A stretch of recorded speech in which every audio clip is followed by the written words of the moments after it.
Oana ka ty? Ahoana? Inona ataonareo eto? Miandro bus. Ohatra miandro bus? Miandro bus. Fa am'firy zao?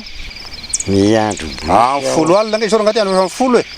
Sy nareo miaraka amiko de mba tonga any am'tanàna zay ve am'firy zao nareo ke sairana eto e? Miandro bus. Zay zany fa afaka didy fa didy zany ianao Ka miandro bus ako. Zay zany zay ny teninareo farany. Aleo aniry eto a. Nary fa lasa.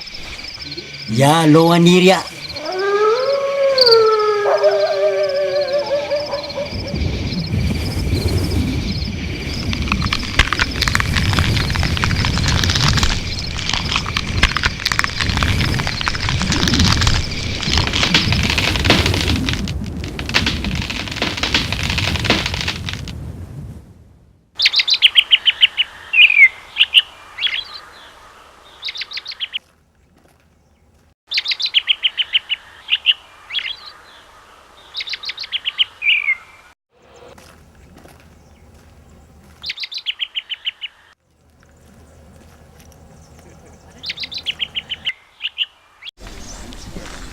Artiste nitiazo ity mihitsy teto taloha.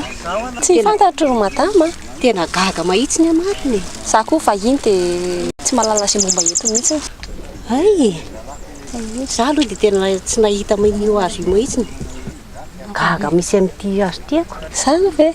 Za aloha dia tsy mahalala momba ny eto amin'ity tanàna ity mihitsy. Za mantsy mpiandro bus eto dia tsy misy an'io teo. Nefa gaga misy an'io zao. Zany ve?